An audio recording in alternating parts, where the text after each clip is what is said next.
Alright, James, my Bakugo vs. Wolverine fight breakdown is all ready for your video and coming your way. Hey, thanks, man. This is fantastic. I'll add it to the video right now. I don't think we can let James have all the fun on this one. See, for the Box Office Artist's latest video, he got me to give a breakdown of who I thought would win between Bakugo and Wolverine. And he's doing some awesome artwork of those two characters. But obviously, giving my breakdown of who I think would win got me inspired to draw a fight between those characters myself. But in a PopCross Studios kind of way, where I swap their universes. So Bakugo if he was an X-Men, and Wolverine if he was in My Hero Academia. So I'm gonna start with that today, but I don't think drawing just those two characters will make this video long enough. So I've got something else in mind to do afterwards, but let's start with that one. Let's go. Hit like if you want, subscribe if you feel like, but either way, enjoy the show.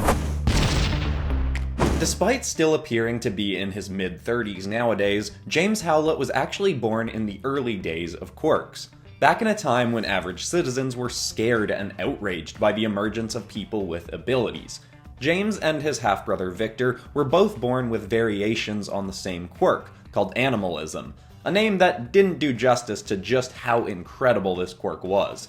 Both boys had fangs, enhanced senses, and pretty feral personalities, but early on their quirks would evolve further, allowing them to heal incredibly quickly and to age at slowed rates.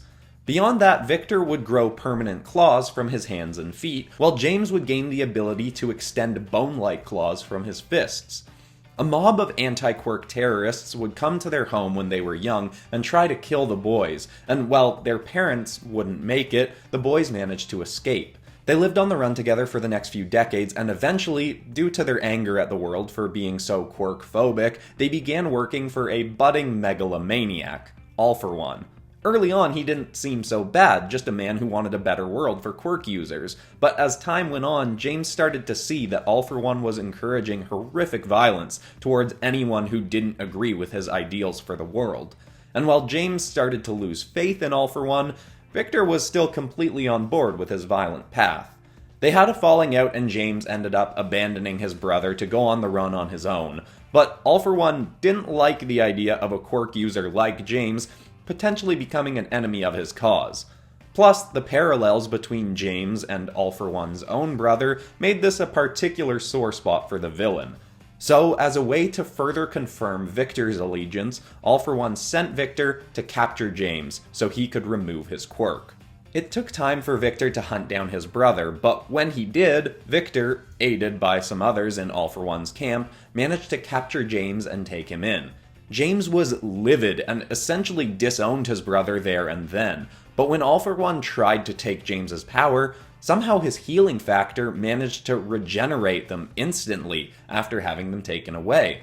All For One tried again and again, but this only seemed to speed up the evolution of his quirk.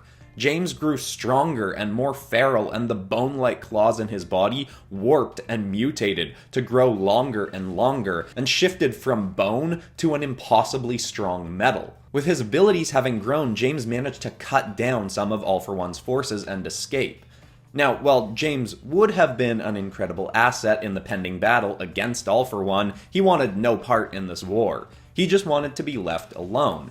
He ran away to live in the woods for years, missing many massive world events like All Might defeating All For One the first time, as well as the world's attitude towards quirks evolving to become much more positive.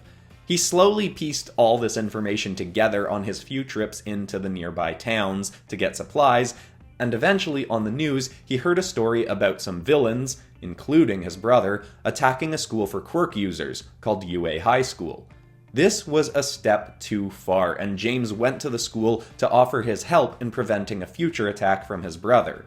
He'd intended it as a one-time assist, but the people he met there, both students and teachers, managed to chisel into his rigid heart, and he eventually decided to stay, taking up a job as a teacher and a part-time hero. He was helping raise a new generation of quirk users in a world that had finally accepted and embraced them. And while he wasn't as feral and scary as he had been at other points in his life, his intimidating nature and abilities would lead students to referring to him, somewhat jokingly, as Lord Murderclaw.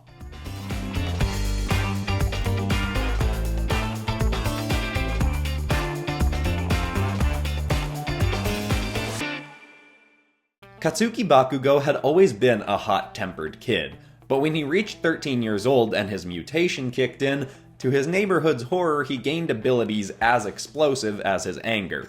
He gained the power to create explosions from his hands using his own sweat, and he used this to wreak havoc on anyone who said anything untoward about mutants. He was drawing far too much attention to himself in a society that feared and hated people like him. Eventually they decided he needed to be around more mutants, and be properly trained in how to use his powers. They took him to Xavier's School for Gifted Youngsters, and he was accepted with open arms, rage and all. Immediately, Bakugo set his eyes on becoming an X-Men. They would be sent off on heroic missions, and that was exactly what Bakugo wanted to do with his abilities. He also saw his own powers as far superior to any of theirs. He'd even often challenge heroes like Cyclops to battles, and of course, such offers were always refused. While Bakugo would thrive at training with his powers, his temper was seen as far too much to eventually allow him onto the X-Men. Xavier told this to Bakugo, and this was the first time he finally accepted that he'd have to try controlling himself. It wouldn't be an easy road, as Bakugo had to ignore every instinct to remain composed in the face of events that would normally enrage him. Eventually, he'd get a chance to prove that he had gained at least some control. A squad of anti-mutant hitmen, sent by a man called Colonel Stryker, came to the school to capture students for experimentation, while the X-Men were off on a mission. Anti-mutant people were a huge rage trigger for Bakugo, and while he started by taking down a bunch of them, when he saw that others were taking students, and younger kids were panicking and not running, he stopped his assault. He started going room by room yelling at kids to get moving. It wasn't the friendliest way to go about the task, but Bakugo managed to get almost all the students out of the building and away from the intruders, keeping them safe until the X-Men returned to fend off the remaining hitmen. This act of restraint and putting the students' safety over his own desire to fight showed Xavier that Bakugo really was learning. Soon after, he'd be given a trial placement on the X-Men. And while he would be one of the more violent members of the team, Bakugo would prove to be an incredible asset to the group of heroes.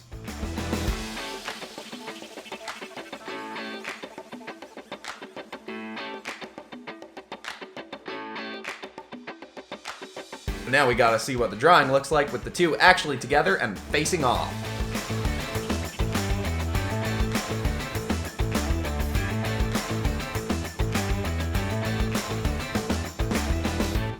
That's all well and good, but I do have time to do more artwork for this video. And as I was drawing this, I was thinking about the fact that I've done dragons for both of these characters. I've done a Bakugo dragon in my second My Hero Academia Dragons episode, and a Wolverine dragon in my X-Men Dragons episode. So what if I were to take those two dragons and fuse them together? Plus, doing that gives us an excuse to revisit Tayrun, the narrator of my dragon videos. Never fused any of my dragons before. Think this is gonna be fun. Let's go. Now, in my time exploring the world, I've seen many incredible beasts. Also, my recent adventure with a new friend has opened my eyes to what is possible in the world. But that doesn't change how perplexed I was when I first spotted this creature. What I believe should be called the explosive terror claw seems to be the result of mixed breeding between a great Canadian terror claw and an explosive cannon claw. This beast seems to have the strengths of both of these creatures. It can emit explosions from its paws to fight and aid in takeoff, like the cannon claw, and it seems to have the ability to almost fully heal from massive wounds, like the Canadian terror claw. Since, so far, only one of these creatures has been seen or reported, we are still limited on information, but based on the massive claws springing from its paws, we can assume that it also has the biological metal skeleton of the Canadian terror claw. Size-wise, as one would assume, they are partway between the average of the two species they spawned from, standing from foot to head at around 14 feet. Not particularly large by dragon standards, and that perhaps is one of the few things keeping this from being the most dangerous creature in its region. Which leads me to the most unusual note about this creature, the fact that it was found in Japan. See, it makes sense for an explosive cannon claw to be in Japan, as that's where they're natively from, but it doesn't explain how a great Canadian terror claw found its way to Japan to mate with a cannon claw. Not to mention, these two species, especially the cannon claw, can be incredibly hostile towards other dragons. The combination of these creatures is a terrifying, but simultaneously mesmerizing mystery, and it leads me to wonder, are there other bizarre dragon mixed breeds out in the world?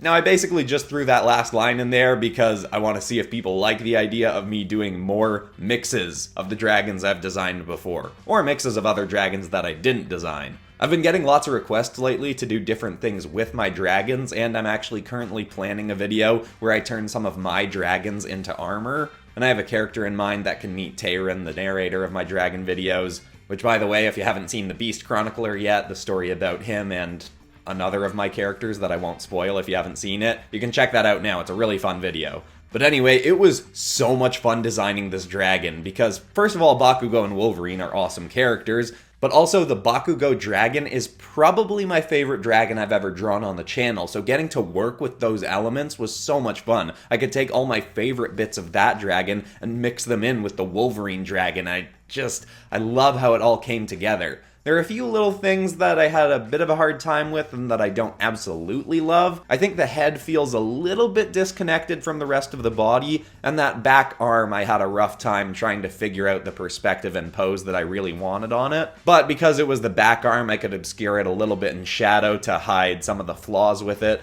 So once the whole thing is done, I think it comes together really nicely. My instinct was obviously to make this a wyvern like the Bakugo dragon, but I'm glad I didn't end up going that route. Even though wyverns are, as I've said many times, my favorite dragon, I think it worked better making this a bit more traditional dragon body. And of course it was fun working in some fur elements from the Wolverine dragon. Very pleased with this result, I hope you all like it as well. Here is our explosive terror claw.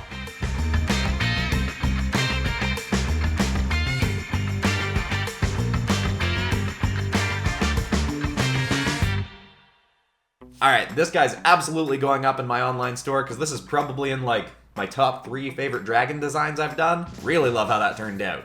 Should be available in the little poster of him should be available in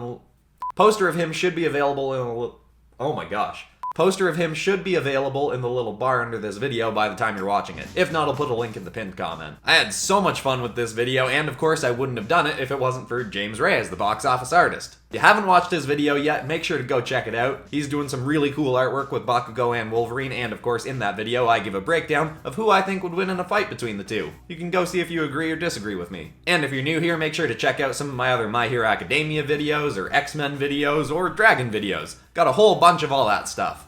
But besides that, that's all for today. I'm Christian Pearson. This has been PopCross Studios, home of the nerdiest art videos on YouTube. Thanks so much for watching, everybody, and I will see you all in the next video on Monday. Goodbye!